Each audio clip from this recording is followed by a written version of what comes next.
Good morning, bonjour à tous, comment vous allez? Alors aujourd'hui, nous allons continuer la série que nous avons commencé la dernière fois. La série portée, c'est une série de vidéos que je vous ai promis. Alors cette série va porter sur les phrases qu'on utilise dans la vie quotidienne. Alors, English Phrases for Daily Use Part 2.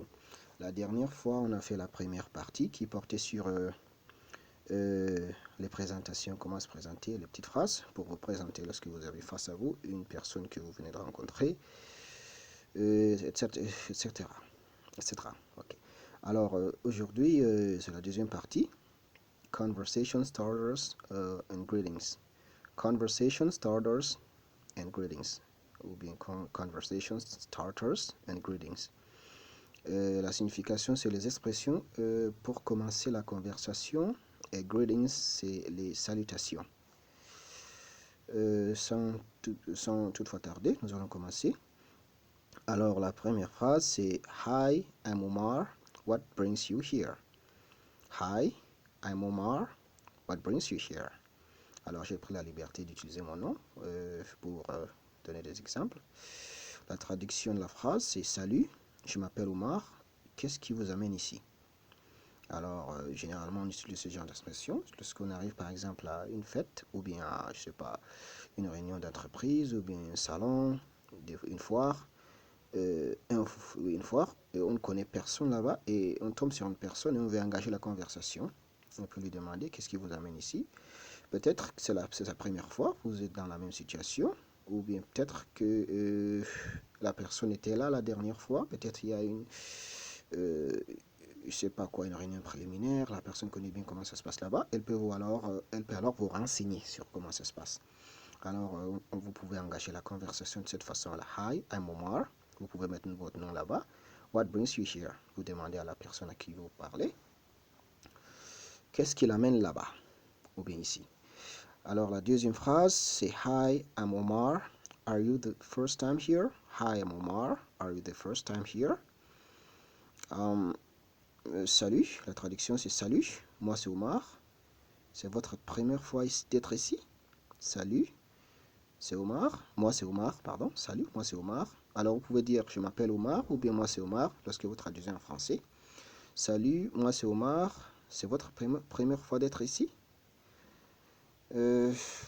Voilà. Nous passons à la troisième phrase. Hi, I'm Omar. I wanted to introduce myself. Hi, I'm Omar. I wanted to introduce myself. Avec cette phrase, vous approchez d'une personne, vous vous présentez, enfin vous lui dites que vous voulez juste vous présenter. Peut-être c'est une façon. Ça va l'inciter aussi à se présenter et la conversation va décoller. Alors la traduction de cette phrase c'est Salut, moi c'est Omar, ou bien je m'appelle Omar, vous avez le choix. Soit vous utilisez moi c'est Omar, soit vous utilisez je m'appelle Omar. Et je voulais juste me présenter. Alors vous allez constater que le mot juste ne figure pas dans la phrase en anglais. Alors je vous ai dit, donnez plus d'importance au sens de la phrase qu'à l'agencement des mots. C'est-à-dire, il n'y a pas de juste, mais lorsque vous traduisez juste, ça donne plus de sens lorsque vous traduisez la phrase Hi, I'm Omar, I wanted to introduce myself en français. Lorsque vous la traduisez en français, juste a tout à fait sa place. Alors, nous passons à la prochaine phrase. D. I was wondering. I was wondering. I was wondering. La traduction, c'est je me disais, je me disais. Alors, généralement, cette phrase, elle est un tout petit peu informelle, mais on l'utilise pour s'adresser à une personne qu'il se pourrait qu'on connaisse au préalable. Peut-être un collègue avec qui il n'y a pas une grande familiarité, mais vous vous connaissez quand même. Peut-être vous travaillez dans la même entreprise, mais vous êtes dans deux différents départements. Vous pouvez engager la conversation de cette façon-là. Une personne que vous connaîtriez, mais pas très bien. Alors, nous passons à la prochaine phrase. Sorry to bother you. Sorry to bother you. Sorry to bother you. Sorry to bother you. La traduction, c'est désolé de vous déranger. Désolé de vous déranger. Vous vous approchez d'une personne, vous voulez engager la conversation parce que vous ne la connaissez pas, cette personne. alors vous vous excusez au préalable de la déranger en lui adressant la parole. Vous utilisez cette phrase alors, sorry to bother you, sorry to bother you, sorry to bother you. Alors la phrase F, excuse me, would you happen to know? Excuse me, would you happen to know? Excuse me, would you happen to know? Would you happen to know? La traduction c'est excusez-moi, connaîtriez-vous?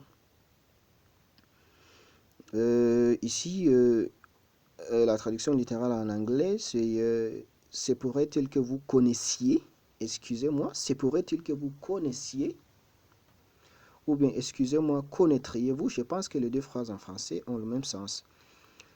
Excusez-moi, c'est pourrait-il que vous connaissiez, ou bien excusez-moi, connaîtriez-vous?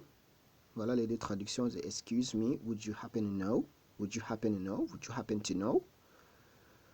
On utilise également pour demander, peut-être quelqu'un vous indique la direction, peut-être vous voulez aller quelque part, ou bien vous voulez trouver une chambre dans un hôtel. Vous pouvez utiliser cette formule-là pour demander à une personne que vous rencontrez comme ça, au hasard. Alors la prochaine phrase, what you've been up to? What you've been up to lately? What you've been up to?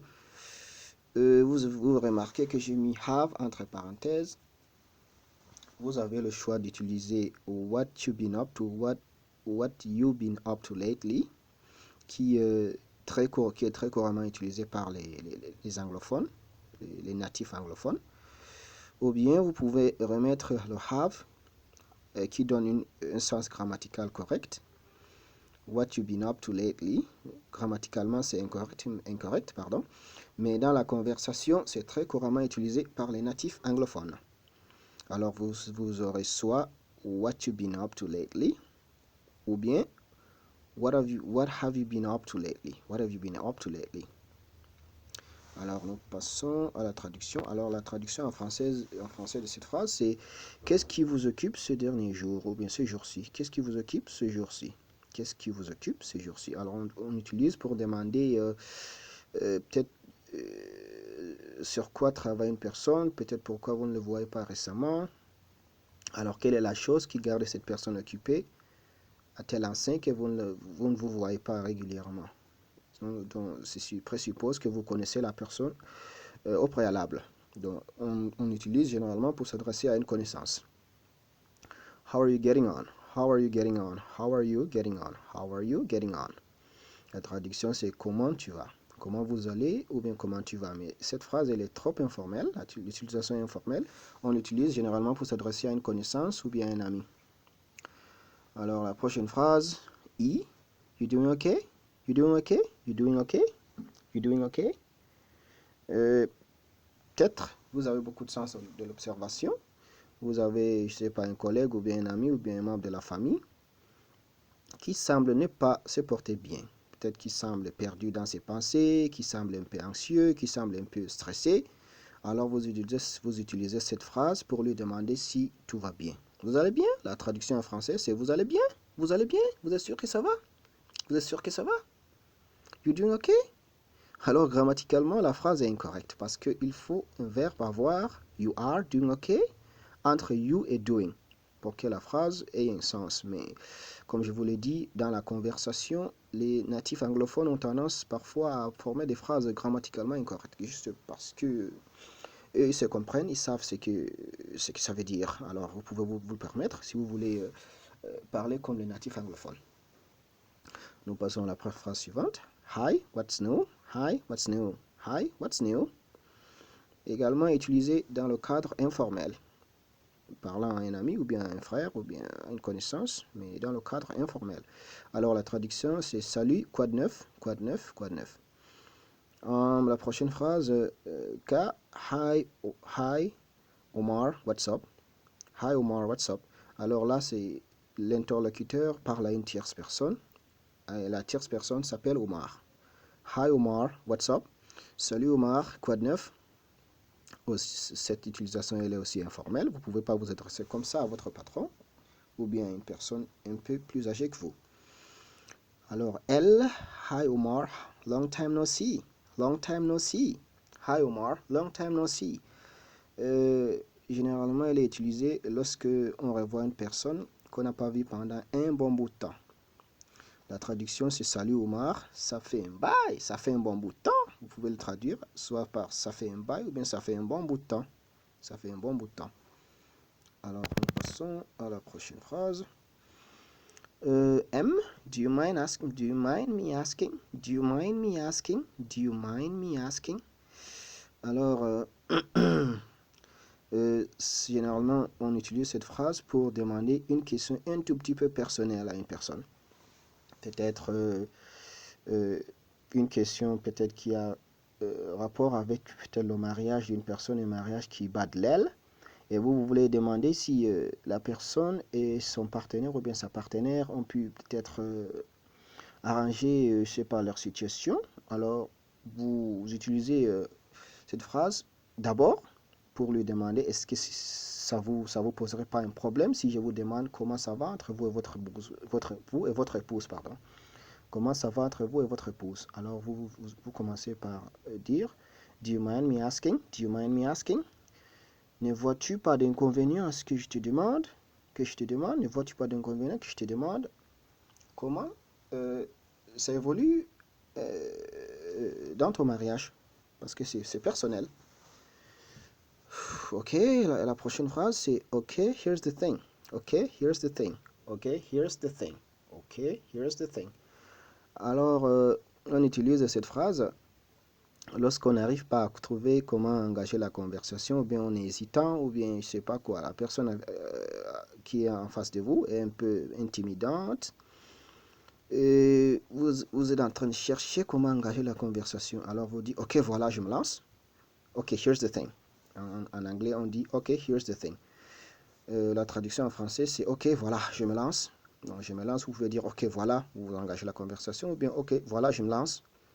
Parce que lorsque vous allez dire cela, vous aurez l'attention de la personne en face de vous et vous pouvez engager la conversation et vider votre sac. Alors la dernière phrase c'est Is everything okay? Is everything okay? Tout va bien? Tout va bien? Alors ça rejoint un peu ce qu'on a vu un peu plus tôt. Are you okay? Je pense que c'est Are you okay? Je pense. Également on utilise celle-ci, cette dernière phrase aussi pour demander à une personne qui semble anxieuse, troublée, dérangée, perturbée, stressée, si tout va bien. Et alors ça doit être une connaissance, une personne que vous avez l'habitude de converser avec. Vous utilisez Is everything okay pour lui demander si tout va bien. Alors voilà pour cette séance d'aujourd'hui. Nous sommes arrivés au terme. J'espère que vous allez beaucoup bénéficier de cette leçon également. Si vous avez des questions, des commentaires, des suggestions, des critiques, alors lâchez-vous en commentaire. Alors surtout n'oubliez pas, si cette leçon vous a plu, partagez-la avec vos amis, vos connaissances, vos collègues. En tout cas, partagez et passez une excellente